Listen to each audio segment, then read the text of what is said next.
Hello friends, कैसे हैं आप लोग। स्वागत है आप लोग का आपके ही यूट्यूब चैनल पे। मैं आपका दोस्त अवनीश। और आज मैंने जो टॉपिक चूज़ किया है कि मार्केट में अभी as on date 13 of April है।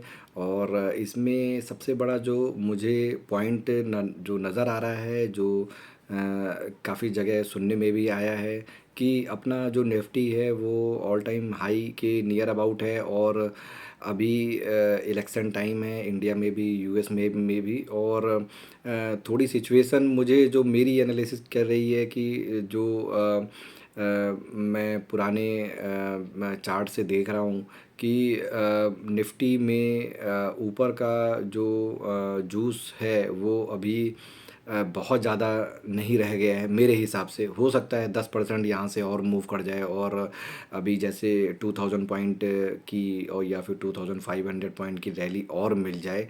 But that will not be a good point two inter. हाँ, यदि बहुत लॉन्ग टर्म की बात करते हैं तो इसमें एंट्री पॉइंट का कोई मतलब नहीं होता। आप उसको लेके से मतलब केवल आराम से बैठ जाइए, और लॉन्ग टर्म में हिस्ट्री बन सकती, मतलब हिस्ट्री में आप लॉन्ग हिस्ट्री में आप उसको गुड वेल्थ क्रिएशन देख सकते हो। बट चीज़ जो मुझे समझ में आ रही है अभी कि एक तो 10% मूव के लिए या तो फिर एंट्री की जाए हमें, और उसके बाद एक लंबा समय स्टैग्नेंट का या डाउन साइड का भी आ सकता है। तो या तो थोड़े से कैश के साथ बैठा जाए। तो मेरा जो एक पॉइंट है कि आप थोड़ी सी प्रिपरेशन इसमें कैश पे भी रहने की करें। तो आज का वीडियो का जो कॉन्सेप्ट है, जो थॉट है, वो यही है कि एक सिप तो अपनी जगह चलती रहेंगी। सिप का कोई ऐसा चक्कर नहीं है कि सिप हमें रोकनी है या वो करनी है, ऐसा कुछ नहीं। सिप तो सिप होती है टाइम को मतलब साइड वाइज करने के लिए, टाइम टाइम को स्किप करने के टाइम, आप टाइम को पर नहीं पकड़ सकते। तो आप सिर्फ अपना करते रहो, ठीक है, एक लिमिटेड अमाउंट की थोड़ा सा जो पैसा यदि आपके पास हो, तो एक बड़ी वेल्थ क्रिएशन के लिए देखिए हमें मतलब थोड़ा समझना पड़ेगा। देखिए सिर्फ म्यूचुअल फंड जो है और बाकी जो फंड हाउस होते हैं, या फिर जो एफआईआई हैं आपके, या फिर हेज फंड वाले हैं। देखिए ये पैसा बनता कैसे है। पैसा जो है म्यूचुअल फंड वाले, कई जगह कई सारे इनके ड्रॉबैक हैं कि म्यूचुअल फंड वाले लोग जो हैं वो केवल चढ़ती हुई मार्केट में आपको रिटर्न बना के दे सकते हैं। ये डाउन साइड वाली मार्केट में इनके पास प्ले करने के लिए कोई भी इंस्ट्रूमेंट नहीं होता है। वो केवल परचेजिंग कर सकते हैं, ठीक है। तो इसमें क्या है कि यदि कभी बड़ा डिप लगा तो आपका एक्चुअल फंड भी, एक्चुअल जो पोर्टफोलियो रहेगा वो भी डिप के साथ नीचे चला जाएगा, उसी परसेंटेज में, उसी रेशियो में। और जब मार्केट में वहाँ पर भी थोड़े पॉइंट एक्यूमुलेट होंगे, आपके थोड़े से यूनिट एक्यूमुलेट होंगे, और फिर वो एवरेजिंग आउट हो जाती है ओवर द लॉन्ग टाइम। तो वो एक सीन होता है जहाँ से हम कहते हैं कि म्यूचुअल फंड एक सेफ गेम है, क्योंकि हमें उसमें याद करने की ज़रूरत नहीं पड़ती कि कब हमें सिप करनी है, कब क्या करनी है। बट जो स्मार्ट इन्वेस्टर होता है वो थोड़े और भी उसको टूल्स यूज़ करने पड़ते हैं, ठीक है। अब चाहे जैसे कि आप मान के चलो कि आपको 1 करोड़ का एक पोर्टफोलियो क्रिएट करना है, तो आपने म्यूचुअल फंड में कुछ पैसे लगा दिए हैं और उसकी सिप चल रही है। तो जैसे 10-15 हज़ार रुपए की आपने सिप लगा दी है पर मंथ की, तो आपका 10 साल में करीबन 1 करोड़ के, 1-2 करोड़, मतलब 1 करोड़ के आसपास, 10 से 15-20 सालों में 1 करोड़ के आसपास आपका फंड इकट्ठा हो जाएगा, ठीक है। तो ये तो एक तरीका है कि आपने छोटा अमाउंट लगा के अपना एक सरप्लस क्रिएट कर लिया है, ठीक है। तो उसकी वैल्यू जो है कहीं ना कहीं डाउन भी होती है, क्योंकि इन्फ्लेशन भी होता है उसके अंदर। बट होता क्या है, जो बड़ा पैसा बनता है, जो बड़ा पैसा जो बनना लगता है, वो एक मेजर करेक्शन में परचेजिंग के ड्यूरेशन पे ही बनता है। ये हमें कहीं ना कहीं अपने माइंड में मतलब सेट कर लेनी चाहिए। अपने माइंडसेट में ये डालना पड़ेगा कि हमें नंबर वन, कभी मेजर करेक्शन आता है तो वो समझो कि आपको एक बड़ा फंड क्रिएट करने का चांस दे रहा है। देखिए मार्केट इतने सारे इंसिडेंट हुए हैं आज तक वर्ल्ड में, और उसके बाद भी ये आज आपको ऊपर के फेज़ में दिख रहा है। इसका मतलब ये है कि मार्केट की टेंडेंसी ऊपर जाने की है, नीचे के लिए शॉर्ट टर्म में ये जा सकता है। मार्केट ऊपर की टेंडेंसी होती है या तो स्टेगनेंट होने की टेंडेंसी होती है, या तो ऐसा होगा कि मार्केट जो है ऊपर की तरफ मूव करेगा एक पर्टिकुलर मतलब रेट से, या फिर आपको ऐसा भी दिख दिख सकता है कि 5-6 साल के ड्यूरेशन में वो एक ही जगह पे ऊपर नीचे कर रहा है, मतलब 1000 पॉइंट ऊपर और 1000 पॉइंट नीचे, तो वो एक ही जगह पे मूवमेंट कर मतलब करता रहेगा, तो आपका पोर्टफोलियो उस हिसाब से ग्रो नहीं करेगा। तो ये दोनों सिनेरियो हो सकते हैं, बट मार्केट ये रहता है कि डाउन साइड में बहुत ज़्यादा टाइम तक नीचे नहीं रहता है। उसका जो फॉल है बहुत फास्ट होता है, बहुत स्टीप होता है। तो हमें जो है यदि बड़ी वेल्थ क्रिएट करनी है तो हमें एक दूसरे का लिए होप बननी चाहिए, एक दूसरे को संभालना चाहिए और इनकरेजमेंट करनी चाहिए, और नेगेटिव चीज़ों को छोड़ के हमें जो है एक दूसरे के साथ मिलकर दूसरे को इनकरेज करते हुए उस समय इन्वेस्टमेंट के लिए इनकरेज करना चाहिए। ठीक है, तो ये एक सबसे बड़ा बिग शॉट है। अब आप इन्वेस्टमेंट करोगे क्या कि कैसे? मैक्सिमम रिटेलर जो होता है वो मतलब वाइप ऑफ हो जाता है, भाग जाता है, और क्योंकि उसको एक लॉस हो जाता है और फिर वो दोबारा एंट्री करने में दोबारा टाइम लगाता है। ठीक है, तो एक तो ये चीज़ है ना? तो उसमें फिर उस समय जो है हमें अपने आप को अंदर अपने आप के अंदर एक कॉन्फिडेंस बिल्टअप करना चाहिए और एक माइंडसेट बनाना चाहिए। यदि आपने डाउन साइड में परचेजिंग की है, स्टॉक जो मतलब 30-30 40-40% या 60% तक डाउन हो चुके हैं और उनके फंडामेंटल्स अभी भी इंटैक्ट हैं, ठीक है, सम अदर रीज़न या ग्लोबल रीज़न या लोकल रीज़न के कारण वो डाउन हो गए हैं, फंडामेंटल उनके इंटैक्ट हैं, तो वो स्टॉक जो है कहीं ना कहीं आपको एक वेल्थ क्रिएशन करके देंगे। ये माइंडसेट में डाल के रखिए। अब बात ये आती है, ये माइंडसेट भी क्रिएट हो गया और डाउन तो आएगा ही, ऊपर जाती है चीज़ फिर नीचे भी जाती है, तो डाउन साइड भी आएगा, मेजर डाउन भी आएगा, माइनर डाउन भी आएंगे, करेक्शन भी होगी, मेजर करेक्शन भी होगा और डाउन ट्रेंड भी चलेगा।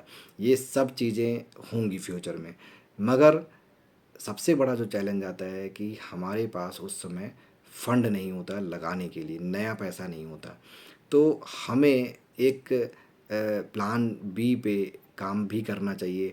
और उसमें मैं लोगों को यही रिकमेंड करूँगा कि वो एक साइड बाय साइड अपना मान के चलो कि यदि एक साल में इस साल कहीं डाउन आ जाए 10% या 20% का, निफ्टी में, मैं निफ्टी की बात कर रहा हूँ, उसी के इक्विवेलेंट आपका मिड कैप और स्मॉल कैप में भी आता है, तो आप एक बड़ी मतलब स्टॉक्स आप अपने पास एक 10 to 30, 20 to 30 स्टॉक जो मेजर स्टॉक हैं, आप देख लो कि आपके आसपास किन चीज़ों का इस्तेमाल हो रहा है और किन चीज़ों के बिना लाइफ नहीं चलती, और किन चीज़ों का डेली यूजेस में और कंजम्पशन होता है, या फिर ना कई चीज़ें होती हैं ऐसी जिनके बिना सर्वाइवल टफ होता है।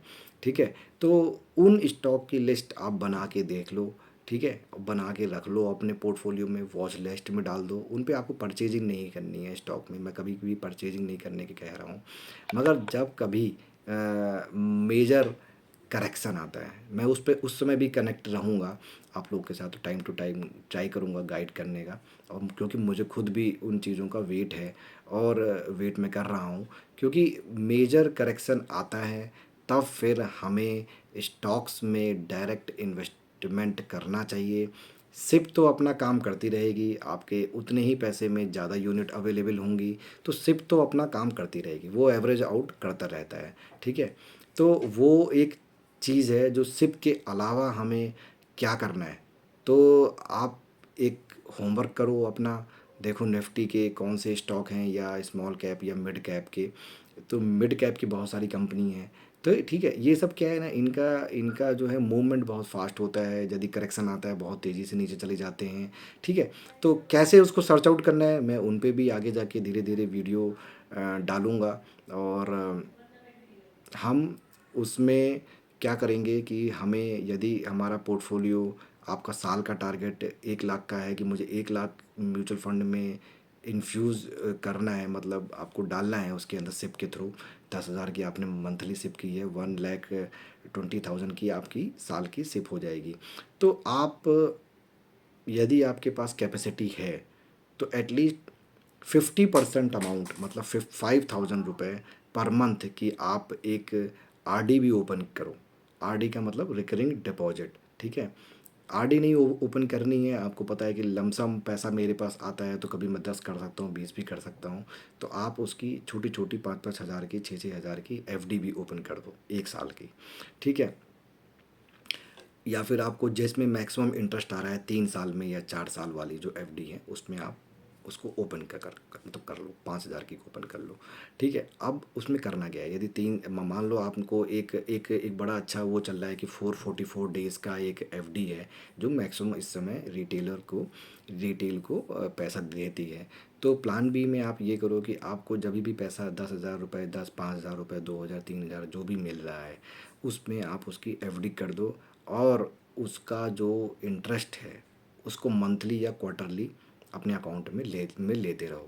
उससे क्या होगा कि आपका जो उस एफडी का जो रेट है, उसके हिसाब से आपके अकाउंट में इंटरेस्ट भी गिरता रहेगा। तो आपका पैसा जो है, मतलब कुछ ना कुछ अर्न करके आपको देता रहेगा, और आपके पास एक बड़ा चंक धीरे धीरे तैयार हो जाएगा। टारगेट ये करिए कि यदि आपने 1 लाख टू 20,000 का म्यूचुअल फंड में डाला है, तो एटलीस्ट 50 to 60,000 पर ईयर आप कैश में भी लेके बैठे रहिए। कैश में लेके बैठे रहने से फ़ायदा यही है कि यदि आगे जाके आपको 1 साल में या 2 साल में करेक्शन तो होगा, ये तो 100% कॉज कुछ भी हो सकता है, करेक्शन होगा, ये भी मतलब 100% श्योर है। और करेक्शन इतना हैवी होगा कि मैं और मेरे जैसे लोग भी डर जाएंगे। ये आप मान के चलो, जब आप डरोगे ना, उस समय का जो पैसा होगा, वही पैसा आपको बहुत रिच बना सकता है। वही पैसा होता है। जितने भी इन्वेस्टर, मेजर इन्वेस्टर होते हैं, वो अपने पैसे को इसी तरह से इन्वेस्ट करते हैं। थोड़ा रिस्क हमें लेना पड़ेगा। फियर फैक्टर जब मार्केट में अवेलेबल होता है, तभी पैसा बनता है, ज़्यादा बड़ा पैसा बनता है। बाकी नॉर्मल पैसा आपको बनता रहता है। म्यूचुअल फंड से आप इन्फ्लेशन को बीट कर सकते हो, but you will not become too much wealthy, जैसे होता है ना सुपर रिच जैसे कहते हैं। तो वो 50,000, मैं एक एग्जांपल बताया था कि 10,000 पर मंथ की जो लोग सिप चलाते हैं अलग अलग पोर्टफोलियो में, स्मॉल कैप में, मिड कैप में, 2-2, 3-3 हज़ार की, तो नॉर्मल रहता है। बट आप अपनी सैलरी का 30% जो है इन्हीं इंस्ट्रूमेंट में लगाएं, और इसी से आपको एक कॉन्फिडेंस भी आएगा, आप मार्केट के साथ जुड़े भी रहोगे। सिप के थ्रू आप हमेशा मार्केट के साथ जुड़े रहते हो। ठीक है, वो कितना भी डाउन हो जाए उसको पर चिंता मत करिए। मार्केट में जब करेक्शन आता है, फास्ट आता है, उसी हिसाब से धीरे धीरे करके रिकवरी भी हो जाती है। इंडिया के साथ अभी ऐसा कोई बड़ा चैलेंज नहीं है दिखता है। ओवर द टाइम प्रॉब्लम्स आती रहती हैं, डाइजेस्ट होती रहती हैं। ठीक है, तो ऐसा कोई चैलेंज नहीं दिख रहा है ना। और ये एक पॉइंट है। तो आप कहीं ना कहीं, यदि इन केस आगे जाके 1 या 2 साल में मेजर डाउन साइड आता है, तो आप ये जो आरडी वाला पैसा है, इस पैसे को पूरी तरह से उसके अंदर स्टॉक परचेजिंग में, डायरेक्ट स्टॉक परचेजिंग में आप इन्वॉल्व करो। इसमें जो फर्स्ट प्रायोरिटी रहेगी, वो भी मैं आपको बताऊंगा कि किस तरह के स्टॉक उठाने हैं जिससे आपका मेजर फ़ायदा हो, और किस तरह के स्टॉक उठाने हैं जिनसे आपका एक रिस्क फ्री फ़ायदा हो, और कुछ एक ऐसे भी स्टॉक उठाने हैं जिनसे आपका मतलब रिस्क भी ज़्यादा है मगर रिटर्न भी बहुत ज़्यादा रहेगा। बहुत तरह के स्टॉक हैं, ठीक है? हर तरह के लोगों के लिए स्टॉक्स अवेलेबल हैं उसमें, स्टॉक में। तो हमें मेजरली मेरा इसका तो यही था कि मैं try to sit on some cash also, ठीक है? यदि आपके पास कुछ पैसा लमसम पड़ा हुआ है तो आप उसकी एफडी ओपन करते जाओ, मंथली रिटर्न वाली, क्वार्टरली मतलब इंटरेस्ट पे आउट वाली। तो उससे आपका मतलब वो एफडी आपको कुछ ना कुछ अर्निंग करके देती रहेगी। आपका पैसा आइडल मतलब सेविंग में डालने से तो कोई भी फ़ायदा नहीं है।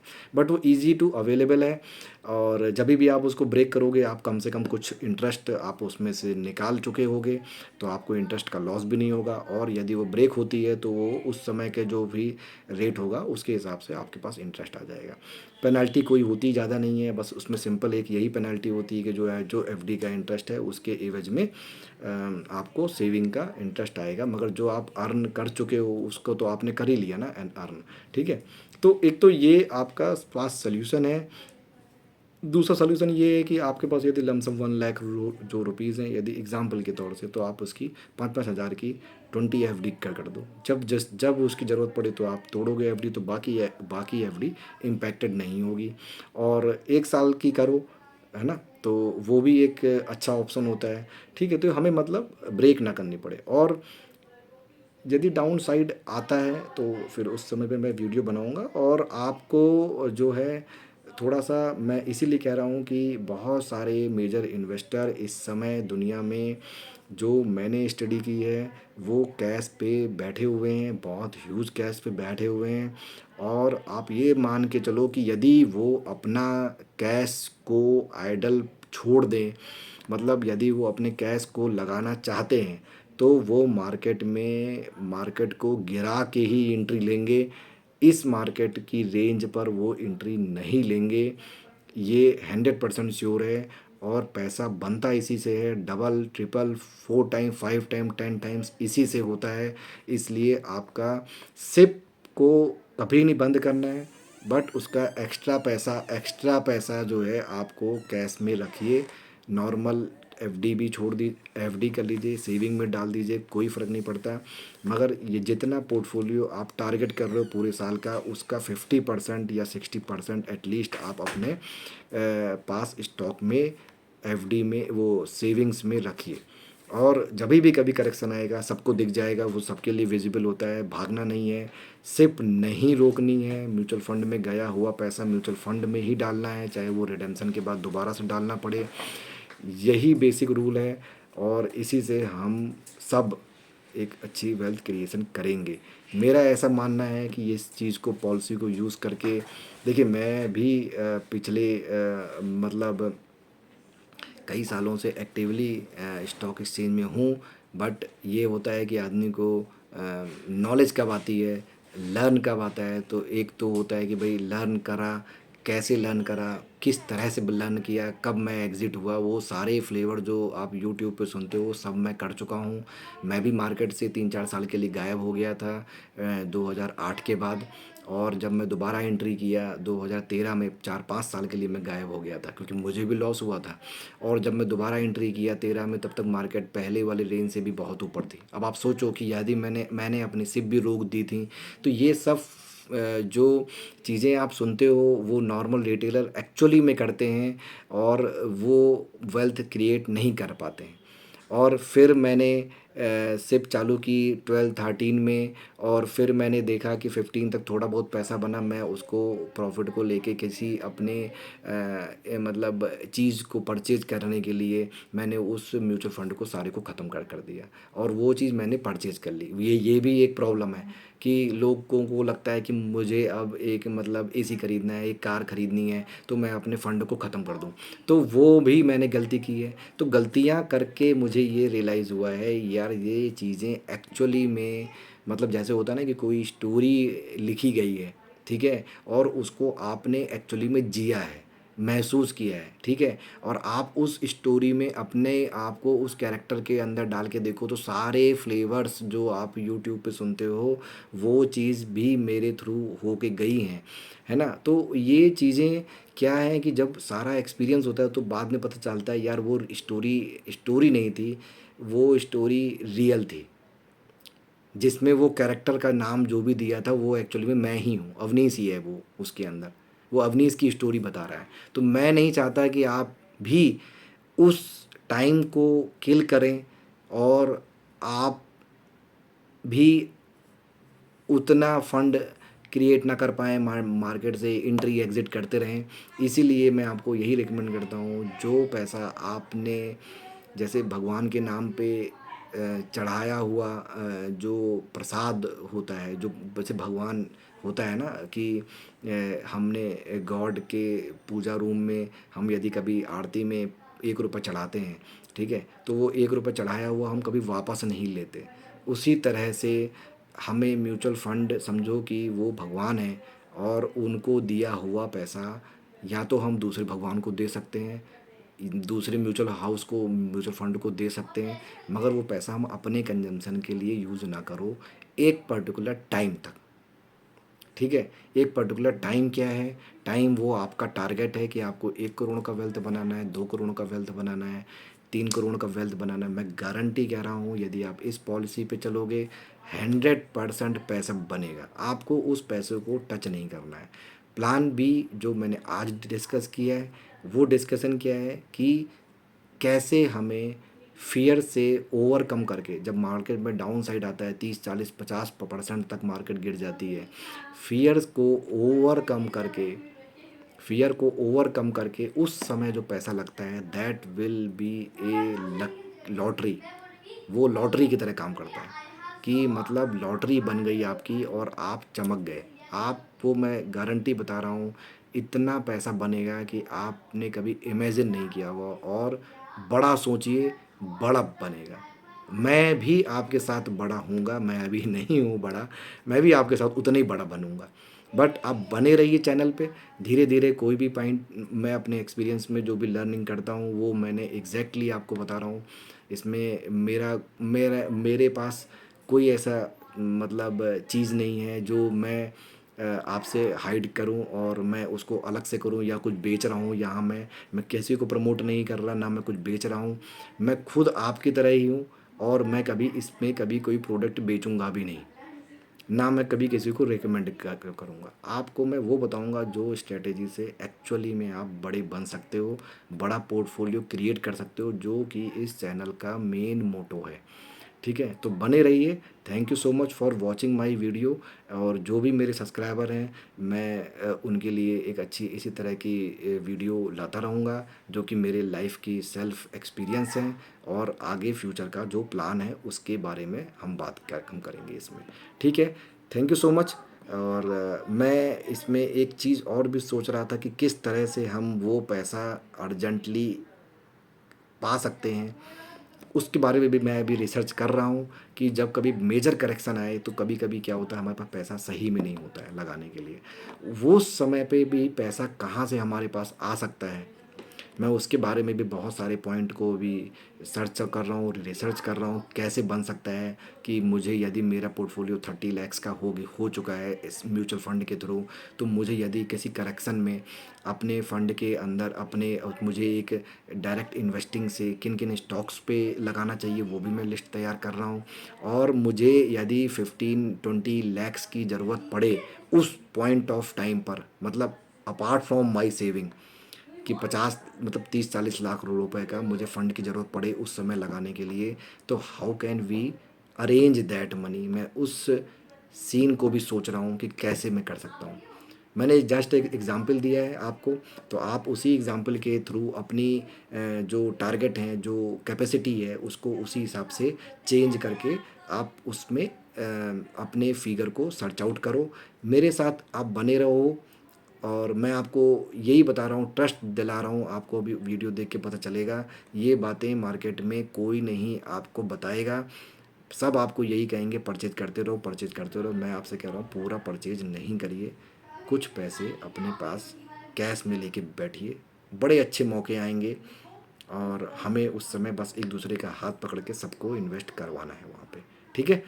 Thank you so much for watching my video till this time, and hope you like this means hope you like this video, and then आप जो है इसको सब्सक्राइब भी कर सकते हैं चैनल को, और शेयर भी कर सकते हैं, अपने दोस्तों को भी बता सकते हैं।